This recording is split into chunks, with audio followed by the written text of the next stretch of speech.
Do corporations subtly push occult themes and symbols at us without our realizing it? Hi, this is Dr. Michael Bogart with Aspect Ministries. In my previous video on hidden occult and satanic influences around us, I began with the acknowledgement that some people will write me off immediately as a conspiracy theorist. And if so, I get it. I don't blame you. I would have felt that way myself not long ago. But things have changed in society. What was once behind the scenes a decade or two ago is now much more in the open. We are deluged with the occult and even out-and-out Satanism. In fact, this dark influence in the world has been present for millennia. Here's what the Bible tells us in 1 John 5:19. We know that we are children of God and the whole world is under the control of the evil one. In this video, I want to take a closer look at some of the corporate logos that we see nearly every day and simply accept as harmless and normal. Are you ready? Here we go. Well, first off, let's take the Starbucks logo. I have to say that I do buy the occasional Starbucks cup of mocha. It's good, but personally, I think the whole line is just a bit overrated. It tastes bitter to me. But I realize that's just me, and many people love it. They gotta have it nearly every day. That's fine. So, having acknowledged that I am not a Starbucks devotee, I really have no particular axe to grind with them. Let's examine their logo. The Starbucks symbol is a twin-tailed, half-human, half-sea creature. Specifically, it portrays a half-mermaid, half-siren creature called the Melusine. Starbucks' official statement simply says that the logo symbolizes maritime exploration and trade, befitting a company that started in Seattle, Washington. Now, that's a major port city in the U.S. It seems to fit. But let's look more closely. In Greek mythology, sirens were thought to lure sailors to their deaths with bewitching songs and seductive beauty. So in choosing a siren-like creature for their logo, the Starbucks founders seem to have been aiming at invoking a spirit of adventure and allure to their coffee products. The female figure in the logo is adorned with a crown featuring a 5-pointed star, which sometimes can have occult significance. The current logo has modified significantly from the original. The original logo was much more overtly sexual, with the creature portrayed as bare-breasted and holding its twin tails apart facing the viewer. Since its founding in 1971, the Starbucks logo has been sanitized quite a bit by hiding the separated tails and covering the breast with flowing hair. So why the siren, a creature that lures sailors to their deaths? Why the original sexuality? Why the sort of background paganism associated with an almost goddess-like figure? Moving on to the Apple logo. According to the Apple Corporation's official story, their logo was designed using the idea of an apple falling off a tree onto Isaac Newton's head. According to legend, this accident inspired his discovery of the law of gravity. The original logo featuring Isaac Newton has changed and has been redesigned with just the apple, but with a bite out of one side. Now, Apple's explanation for the bite is that apples and cherries look much alike in silhouette, so the bite is to distinguish the apple from a cherry. Seems like kind of a reach to me. The much more obvious reference, one that would almost automatically spring to mind for anyone remotely familiar with the Bible, it clearly brings to mind the story in Genesis 3 where Adam and Eve defy God and eat the forbidden fruit. Now, if this is actually the hidden meaning behind the logo, then it would represent and celebrate rebellion and defiance against God and the exaltation of human self-will independent of God. Now, I personally love Mac products for their user-friendly design, but for personal use, I refuse to display the symbol, so I buy protective opaque covers that obscure the illuminated logo. To me, as a convinced follower of Jesus, the anti-God reference is too close for my comfort. Now, the Chrome logo. Here's the official explanation from Chrome itself about their multicolored logo. The Google Chrome icon perfectly expresses the speed and simplicity of the modern browser and operating system in general. Now, I'm not sure what that really says. In essence, I think the statement just says that they like the icon and think it fits perfectly with the goals of the browser. Now, I could find no official statement about any meaning behind the symbol itself, so apparently we're left to speculate. All right, let's take a closer look at this chrome symbol. If you look at the design, you will see that in the center of the circle is a smaller blue circle outlined in white. Outside of that, 3 other colors make up the outside portion of the larger circle: red, green, and yellow. The borders between the outside colors are not outlined, but if you connect the borders with the central circle, they form 3 sixes, or the number 666, all connected at the base.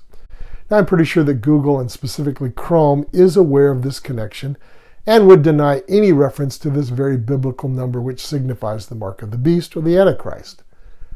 On the other hand, I couldn't find that they've done anything very convincing to deny it either. So again, what does that tell us?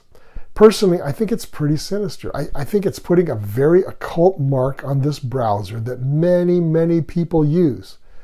You can draw your own conclusions. How about the Monster drink logo? Since I've opened the numerology can of worms, let's examine the logo from the Monster energy drink. First, why Monster? I mean, there's 1,000 other names that could have been chosen. A bit of background. The Monster Beverage Corporation was originally Hansen's. You know, Hansen's, famous for the natural juices and sodas. Then in 1988, the Hansen Company filed for bankruptcy, and a series of corporations acquired the company. In 2012, the newest corporation rolled out its version of the skyrocketing energy drink craze and changed the company name to fit this new product, Monster. Now, I could find no official explanation as to why both the new energy drink and its parent company chose the name Monster. So once again, I am left to speculate. It could be that they simply wanted something startling and catchy, something that represented power, hence Monster. Then again, what's another term for monster? Well, how about beast? Yep, I know that's another stretch. Now let's look at the logo itself. The limey neon green vertical marks represent the claw scratches of a wild animal, a beast or monster. The way the scratches are spaced also looks a bit like an M. Okay, I get it. The marks form an M, monster, clever branding. But the marks could also represent something else, something sinister. Now here's something to clarify what I'm about to say next. The ancient Hebrew script did not have separate number characters. The Hebrew alphabet characters served both as letters and numbers. Each letter had numerical value. Aleph, like our A, had a value of 1. Beit, like our B, the value of 2, and so on. The 6th letter, Vav, of course, had the value of 6. A Hebrew Vav looks exactly like one of these claw marks. The logo has 3 claw marks together, each resembling a Hebrew Vav with a value of 6. Could this be an esoteric symbol for occult power, 666? There he goes again, Bogart's flipped out. Moving on to television networks. These days there are many, many networks, and I want to just focus on the original 3 networks in the United States. The iconic CBS symbol of an eye was designed by William Golden, who borrowed the concept from Rene Magritte's surrealist painting called The False Mirror. The painting depicts a front-looking eye with clouds in place of an iris. It's thought to portray the border between inner self and the external cosmos. Golden seems to have picked up this concept and applied it to the television medium as a way of showing how the external world can enter the individual through the gateway of the eye. Of course, this applies not only to reality itself, but also to the interpretation of reality or narrative presented by the network. The network is helping viewers see the world through its own lens. This logo could also be seen as a version of the all-seeing eye I mentioned in the previous video of the series. And by the way, so could the Target Corporation's logo. And maybe that's going a bit far, but then Target has never been a friend to Christian values or traditions. And while I'm speaking of television networks, let's look at the other 2 of the original 3 in the United States, ABC and NBC. NBC, National Broadcasting Company, has employed several logos since its early radio days. But its most famous logo is, of course, the peacock. The peacock was introduced in 1956 to emphasize the brand new rollout of color TV. And of course, the peacock would make a logical symbol for color TV. But then all three networks were bringing color in about the same time. So why would that be unique to NBC? On the other hand, there's an occult sense to the peacock symbol. A Kurdish religious group called the Yazidis have worshipped an entity called the peacock angel since ancient times. This angel was said to have been the highest of the Creator's handiwork, beautiful beyond description. But the angel rebelled and fell from favor and began to work against the Creator. Yazidi legend has it that the peacock angel asked God's pardon and was restored back to favor. And now neither the peacock angel nor the veneration of that angel by the Yazidis is evil. But this figure seems to be an almost exact match to the biblical Satan, except for the restoration of the peacock angel to favor. The question is, could there be any chance that this connection could have been a part of choosing that logo for NBC? Maybe. It does seem a bit far-fetched, but it could be. Let's look at ABC, the American Broadcasting Company. Its logo is simple, just a black circle with the letters ABC inside. It seems very innocuous, so there may be nothing to see here.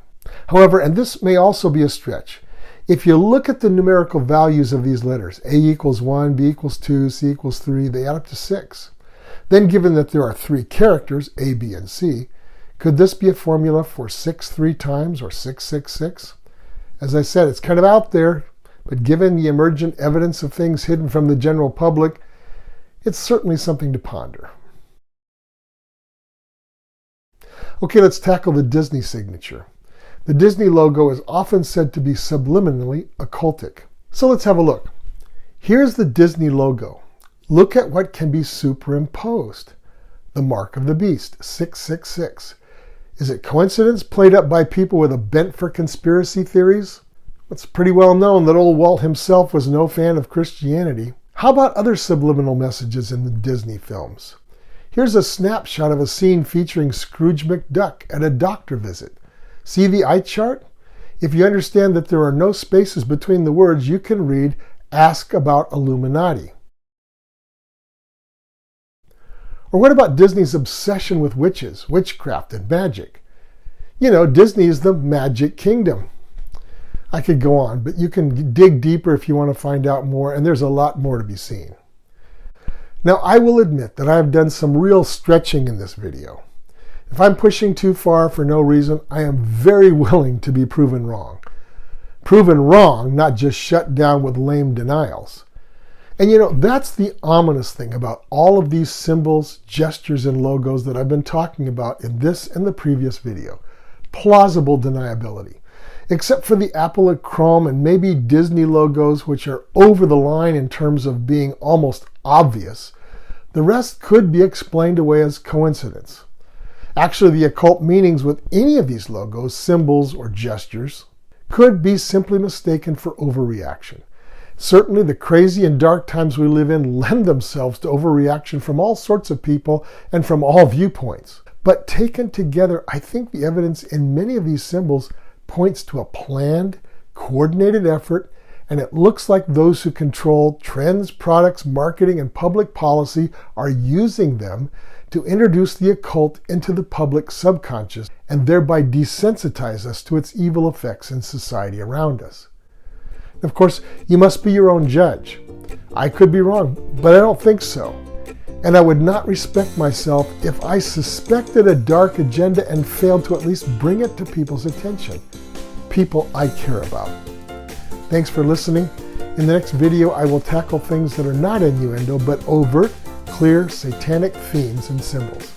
Till then, this is Dr. Michael Bogart with Aspect Ministries.